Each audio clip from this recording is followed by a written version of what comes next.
Selamat pagi anak-anak. Pagi, Bu. Oke, ingat ya hari ini pelajarannya apa sama Bu Ega? Matematika.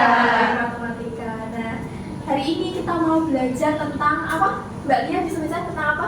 Deret geometri. Oke, deret geometri. Nah, sebelumnya ada yang nggak hadir hari ini? Oke, sudah siap belajar semua? Sudah. Oke, kalau sudah, yang belum mengeluarkan alat tulisnya dikeluarkan dulu ya. Disiapkan dulu peralatannya. Oke. Nah, di sini Bu Ega punya gambar rumah adat. Nah, ini pasti udah nggak asing lagi ya. Tahu nggak ini rumah adat apa namanya? Tongkonan kayaknya, Bu. Oke, sip. Benar ya, rumah adatnya dinamakan rumah tongkonan. Nah, ada yang tahu dari mana?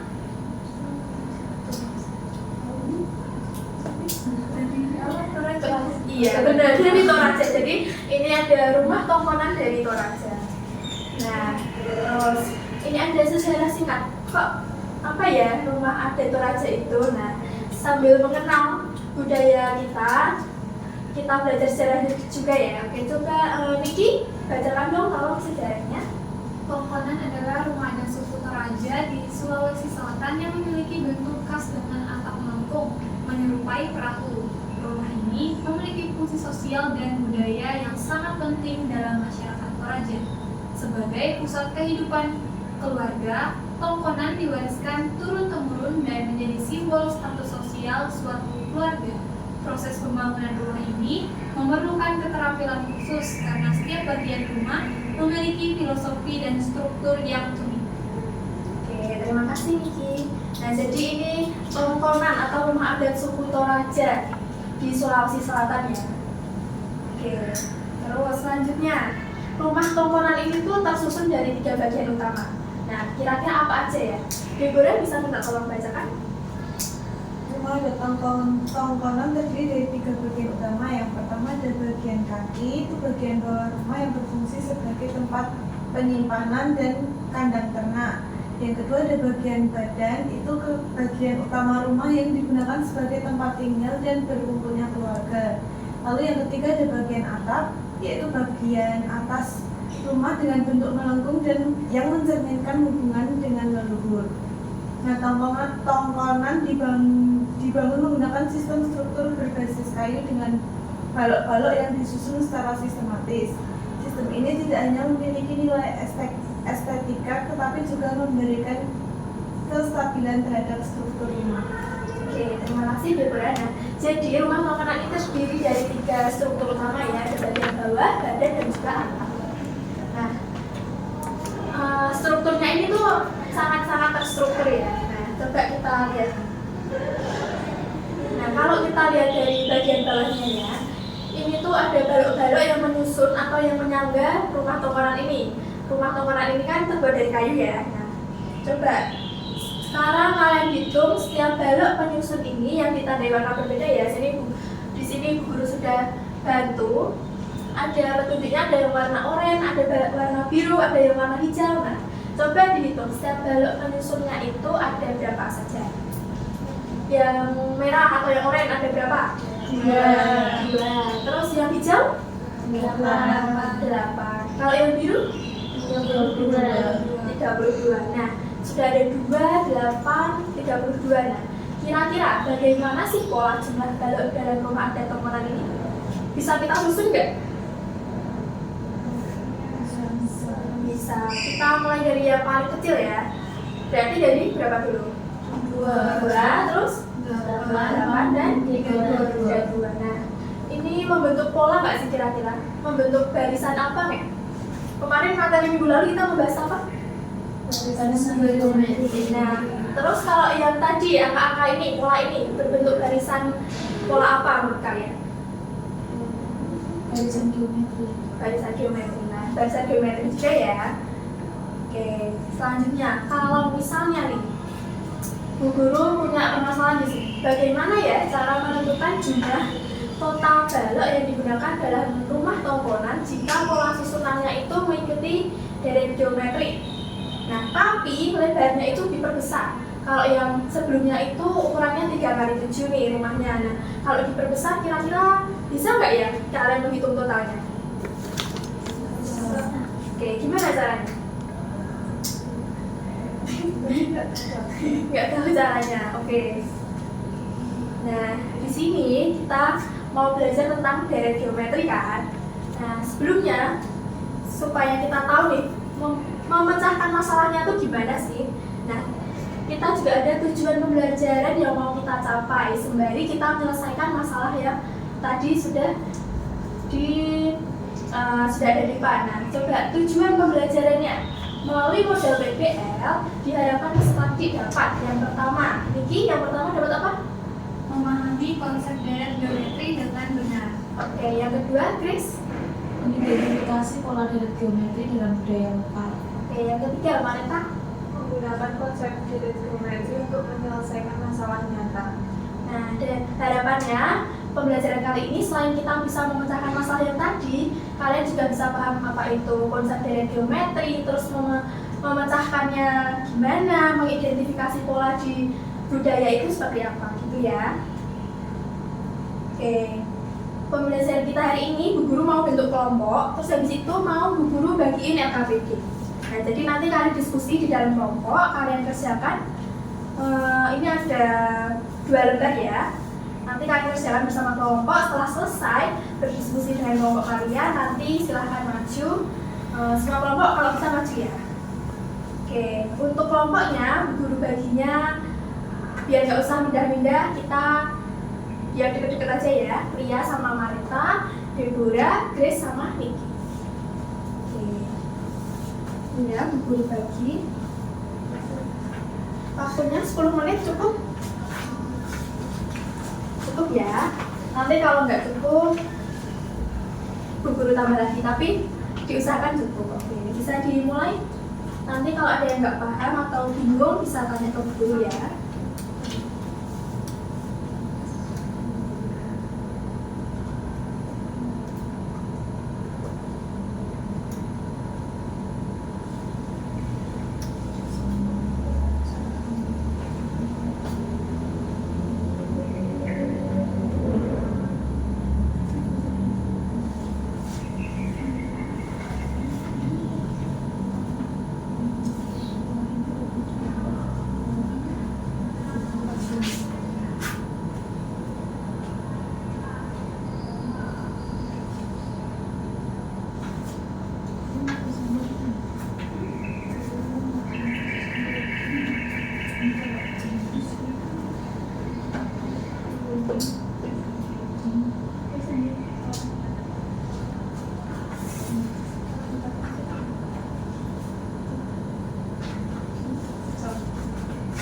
Sudah selesai semuanya?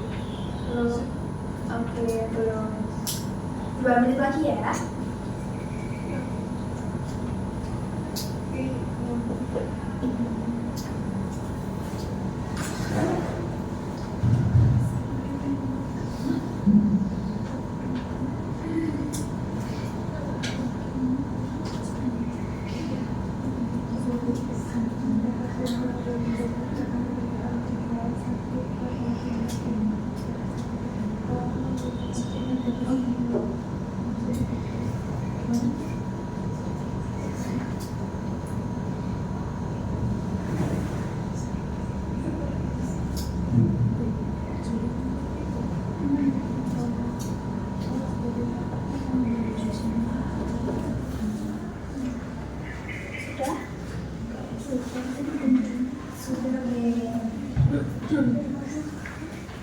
Sekarang kita bisa presentasi kelompok ya. Oke, yang pertama, ada yang mau maju duluan? Menjawab bagian pertama di halaman pertama. Oke, dari kelompoknya Deborah. Oke, bisa maju ke depan sambil dijelaskan ke teman-teman ya.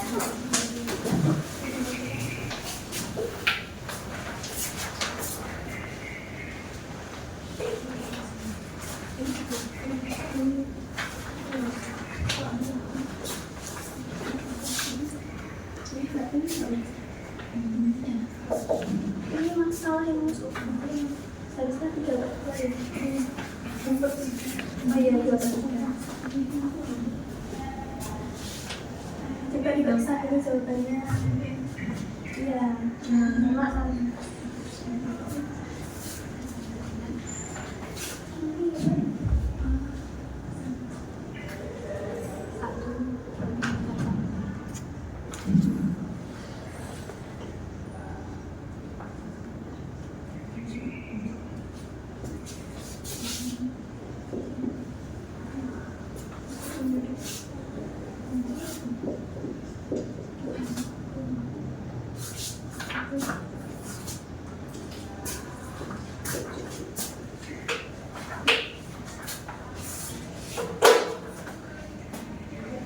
Oke, sudah ya.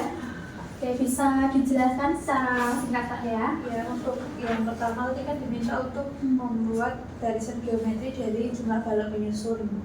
Di sini kan tadi barisannya sudah diketahui yaitu 2, 8, kemudian 32. Kemudian untuk menghitung rasio, kami menggunakan yang kedua ini dibagi dengan suku yang pertama, sehingga 8 dibagi 2 sama dengan 4. Kemudian untuk total balok yang digunakan itu ada 2 ditambah 8 sama 32, hasilnya 42. Kemudian yang berikutnya ada mengenai deret geometri. Itu kalau dari langkah-langkah yang ada di KPD, sehingga diperoleh rumus umum dari deret geometri adalah Sn sama dengan A dikali 1 dikurangi R pangkat R per 1 dikurangi R, di mana rumus ini berlaku untuk R tidak sama dengan 1. Sama enggak ini teman-teman yang lain dengan kelompoknya Grace, Niki, dan Deborah? Sama, oke. Benar ya ini ya. Rasionya, deretnya, kemudian rumusnya seperti itu ya. Oke, terima kasih untuk kelompok Deborah. Kita beri tepuk tangan dulu. Oke, selanjutnya bagian yang kedua. Kelompoknya Lia dan Marita bisa maju ke depan.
Jadi yang soal nomor 1, jika sebuah rumah tongkongan memiliki 3 tingkat dengan susunan baloknya terdapat pola sebagai berikut.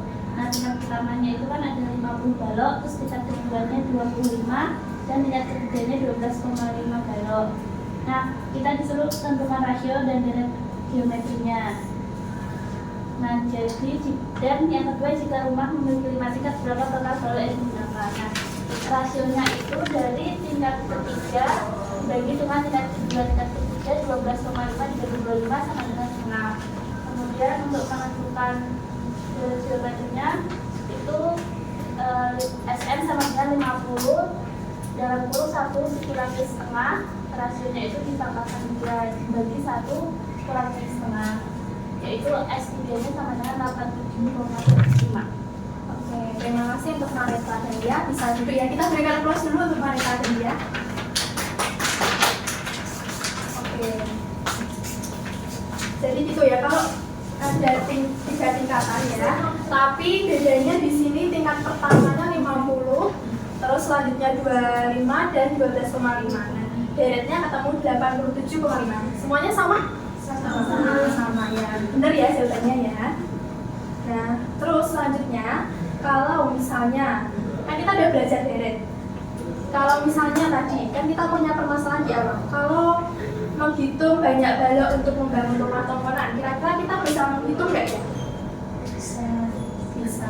Tinggal memakai yang namanya deret. Tinggal nanti kita kalikan dari, kalau misalnya tadi 3 kali 7 meter itu butuhnya berapa, nah nanti kalau diperlebar itu akan butuh berapa. Oke. Nah, jadi kita tahu ya kalau deret geometri itu berarti kita akan menjumlahkan suku-suku. Ini ya rumusnya seperti ini. Oke, nah dari tujuan pembelajaran kita, apakah yang nomor 1 sudah tercapai, memahami konsep deret geometri? Semuanya sudah paham? Oke, sudah bisa mengidentifikasi pola deret geometri dalam budaya lokal?